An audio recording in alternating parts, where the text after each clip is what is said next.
வணக்க மக்களே. நம்ம இப்போ ஃப்ரெண்டு செல்வாவோட தோட்டத்தில் இருக்கிற லாஃப்ட்டு தான் வந்திருக்கிறோம். அங்கே டோர் வந்து ஆடெல்லாம் கொஞ்சம் முட்டி கொஞ்சம் டேமேஜ் ஆயிருந்துச்சு. ஸோ அதை நம்மளே ரெடி பண்ணிட்டோம். இப்போ டோர் நல்லா பக்காவாக இருக்குது. இந்த லாஃப்ட்டில் என்ன அப்டேட் அப்படின்னு பார்த்தீங்கன்னா, இந்த கொண்டப்புறா வந்து அந்த தவடாலோட ஜோடி சேர்ந்துச்சுன்னு சொல்லியிருந்தோம். ஸோ அது எக்கில் இருக்குது பாருங்கள், 2 எக்கு விட்டு அடையில் கிடக்குது. அதே மாதிரி நம்ம அடிப்புறாவும் ரிட்டன் வந்துருச்சுன்னு சொல்லியிருந்தோம். ஸோ அதுவும் இப்போ எக்கில் தான் இருக்குது.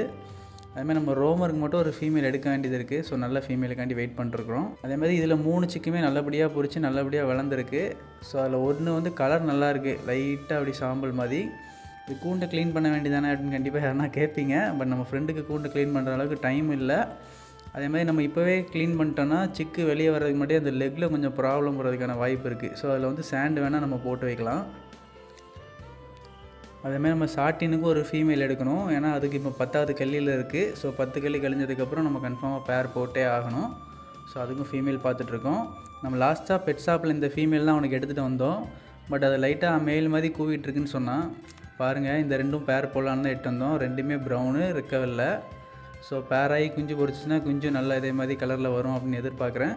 பட் அவன் ஆண் மாதிரி கூவுதுன்னா நம்ம இந்த வீக்கெண்டு போகலாம். ஸோ அப்போ செக் பண்ணி பார்க்கலாம் எப்படி இருக்குது அப்படிங்கிறத. இது மட்டும் இப்போதைக்கு சிங்கிளாக இருக்குது. இது வந்து அடிக்கும் தவடாலுக்கும் பிறந்தது. ஸோ அதுவும் எப்படி பறக்குதுங்கிறத பார்த்துட்டு தான் அதுக்கான பேர் போடணும். ஓகே மக்களே, தேங்க்யூ ஃபார் வாட்சிங். Keep supporting. தேங்க்யூ.